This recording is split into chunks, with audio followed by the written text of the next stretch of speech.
Hey guys, thanks for joining me for episode 1 of Play Games. My name is Lance, and today I'm going to teach you how to play my first Castle Panic.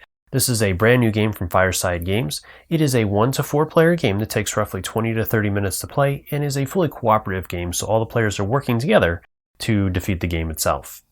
So as always, if you find these videos helpful, if you like what I do, please consider hitting that like button, subscribing to my channel, as it really does make a big difference, helps me to continue to grow and produce these videos. If you want to stay updated on all my videos, also consider ringing that bell so you get notifications anytime I release new content. So let's head to the table and I'll teach you guys how to play. The castle deck is going to contain a small variety of cards. First off, we're going to have heroes that match a specific color and shape on the game board, and you'll have those for each of the 3 colors.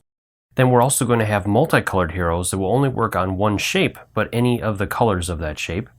You'll have heroes that will work on any shape of a specific color.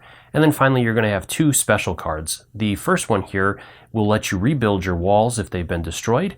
And the second will allow you to boot a monster back into the monster draw pile, not the dungeon. Moving over to the monster tiles, there's going to be 4 different types of monsters. You're going to have regular monsters, and 3 of these are going to have the little golden star in them, and these will be your 3 starting monsters, and I'll explain that during setup. Then we have runners, shovers, and marchers, which are special monsters, and each one of them is going to have an effect when they come out, and I'm going to cover this during the draw monster step. And then finally we have the game board itself, which is going to be made up of a number of spaces along a track working your way towards the castle. Each of these spaces is going to have a shape and a color of that shape that the player must play in order to defeat a monster at that location. Finally, we have the wall space and the castle space, and once the wall is down, this is not considered a space, so a monster here will move straight onto the castle and destroy it. For setup, go ahead and place the board out in the middle of the table, and then you can place the castle on its location at the end of the board and the wall in front of that. Then place out the starting monsters, and each of them will have a gold star on them, and these will go in the first 3 spaces along the track. The rest of the monster tiles can be shuffled up and placed next to the game board. You can also place out the bottom of the box, which is going to be the dungeon.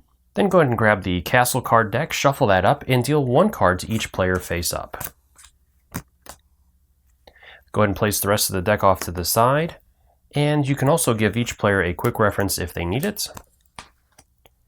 From there, choose a starting player, so we'll go ahead and have our player here be the starting player, and then we're ready to move into the game.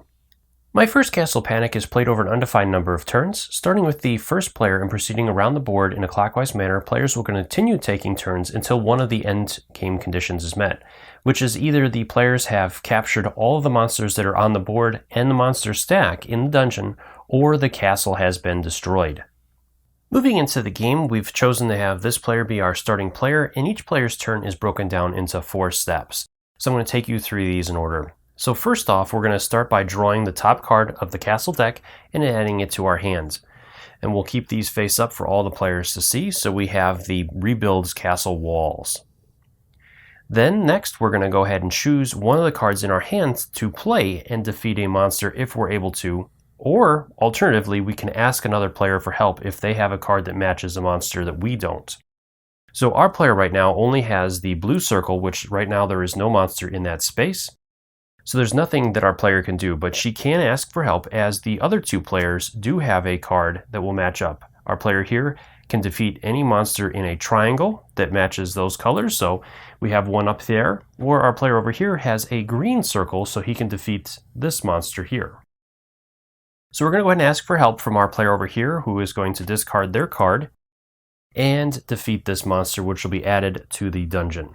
Now, one other important thing to note with this is that you can only ever play 1 card either from your hand or asking for help. So if with our situation where we got help, we are not able to play a card from our hand on top of that. From there, we'll move on to the 3rd step in the turn, where all the monsters are going to move forward 1 space on the track.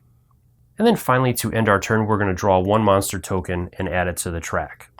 Now that we've seen how a player's turn works, I do want to go into some of these special monsters you're going to run into in the tiles. So the first one is a runner. So with runners, they're going to, instead of starting in the starting space, move along the track to the first space that is open after the last monster on that track.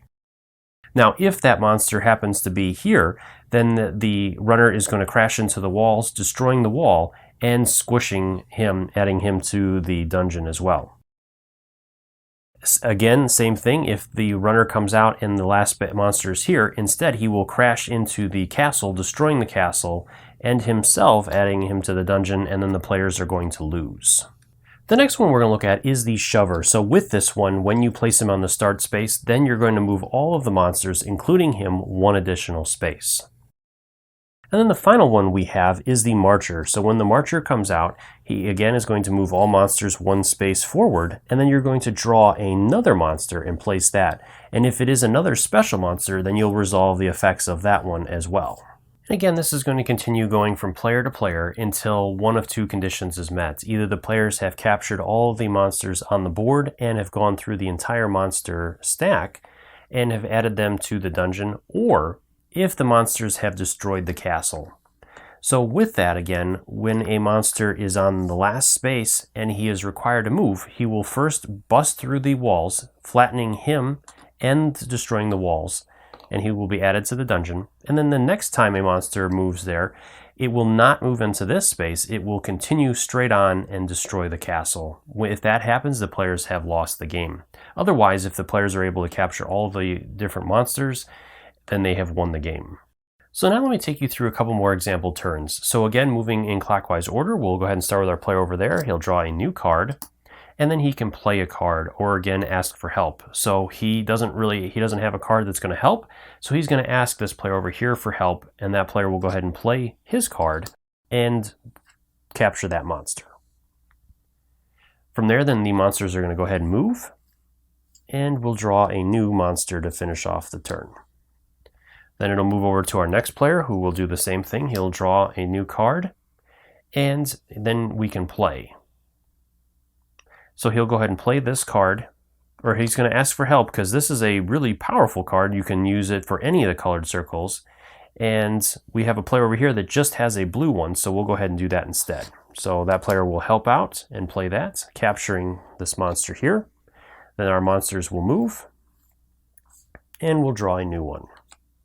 So we have another marcher, so it's going to march everybody forward, and we'll draw a new card, a token. Again, then it'll move over to our next player, and like I said, this is going to continue until one of the endgame conditions is met. Well, I hope you guys found this video helpful. If you have any questions or comments, leave those in the comment section below, and I'll do my best to answer them. If you found this video helpful, if you like what I do, please consider hitting that like button and subscribing to my channel, as it really does make a big difference, helps me to continue to grow and produce these videos. And as always, thank you so much for taking the time to watch my videos and leave me feedback on them. I do really appreciate it, and I take into account everything you guys say to make the best possible videos. And until next time, I'll see you guys later.